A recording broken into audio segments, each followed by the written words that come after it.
ভারতের বর্তমান রাজনৈতিক ও সামাজিক প্রেক্ষাপটে ঘৃণা এবং বিভেদের রাজনীতির বিপরীতে এক অনন্য প্রতিরোধের আখ্যান হয়ে দাঁড়িয়েছে উমর খালিদ ও বনু জোসনা লাহিড়ীর সম্পর্ক।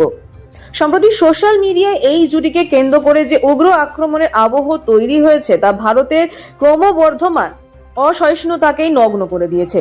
যখন সাম্প্রদায়িক মেরুকরণ এবং বিভেদের রাজনীতি চরম পর্যায়ে, ঠিক তখনই উমর খালিদ ও বনু জোসনা লাহিড়ীর ব্যক্তিগত সম্পর্ককে কেন্দ্র করে নেট দুনিয়ায় শুরু হয়েছে কুরুচিকর আক্রমণ।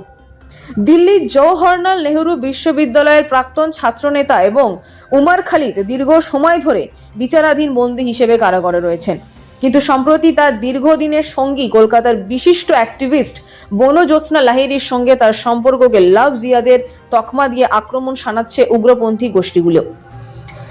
সোশ্যাল মিডিয়ায় এক পক্ষ দাবি করছে এটি লাভ জিহাদ, অথচ বাস্তব চিত্রটি সম্পূর্ণ ভিন্ন। বনু জোসনা লাহিড়ী কেবল একজন বাঙালি ব্রাহ্মণ পরিবারের সন্তানই নয়, তিনি উমর খালিদের চেয়ে বয়সে বড় এবং একজন প্রতিষ্ঠিত গবেষক ও দাপুটে নেত্রী। যারা বনু জোসনা সম্পর্কে বিরূপ মন্তব্য করছেন তারা ভুলে যাচ্ছেন যে তিনি কোনো অসহায় শিকার নন, বরং একজন সচেতন নাগরিক। বনু জোসনা 2006 সাল থেকে অ্যাক্টিভিজমের সঙ্গে যুক্ত এবং উমরের সাথে তার পরিচয় প্রায় 15 বছরের। তাদের এই দীর্ঘ লড়াই ও সাহচর্য কোনো প্ররোচনা নয়, বরং আদর্শিক ও মানবিক সম্পর্কের প্রতিফলন। বিজেপি ও সংঘ পরিবারের সমর্থক গোষ্ঠীর পক্ষ থেকে বনু জোসনাকে নানা ধরনের হুমকি দেওয়া হচ্ছে। এই আক্রমণের মূল কারণ হলো তারা দেখাতে চায় যে একজন মুসলিম যুবকের সঙ্গে হিন্দু বা উচ্চ বর্ণের নারীর প্রেম মানেই সেটি ষড়যন্ত্র, অথচ এই সম্পর্ককে কোনো জোর জবস্তি নেই, বরং উমরের মুক্তির দাবিতে তার আইনি লড়াইয়ে বনু জোসনা যেভাবে তার সাথে ছায়ার মতো দাঁড়িয়েছেন তা ভারতের হিন্দুত্ববাদী ফ্যাসিবাদের প্রচারণার মূলে আঘাত করেছে। উমর খালিদকে নিয়ে প্রচার করা হচ্ছে যে তিনি একজন কাশ্মীরি মুসলিম, অথচ প্রাপ্ত তথ্য অনুযায়ী তিনি দিল্লির ছেলে এবং তার পূর্বপুরুষও কাশ্মীরি নন। তিনি একজন অত্যন্ত মেধাবী বক্তা যিনি যুব সমাজের মধ্যে বাম লিবারেল মানসিকতা গঠনে কাজ করেন। রাষ্ট্র তাকে গত 5 বছর ধরে বিনা বিচারে জেলে আটকে রেখেছে, যাকে অনেকেই মোদী সরকারের নৈতিক হার হিসেবে দেখছেন।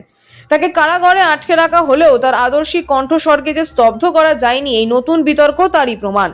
বনু জোসনা এবং উমরের এই প্রেম কাহিনী আজ কেবল ব্যক্তিগত পরিসরে সীমাবদ্ধ নেই, এটি ভারতের বুক চিরে বয়ে যাওয়া ঘৃণার রাজনীতির বিরুদ্ধে এক প্রতিবাদ।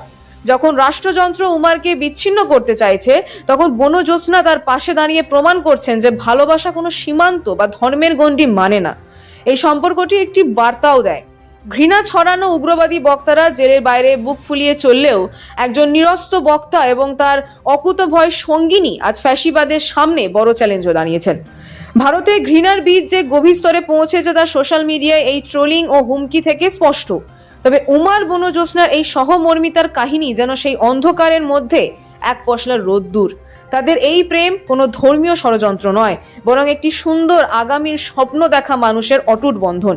এটি সেই বিপ্লবের বাঁশি যা মনে করিয়ে দেয় যে মানুষের অধিকার আর ভালোবাসাকে লোহার শিকলে বেশি দিন বেঁধে রাখা সম্ভব নয়।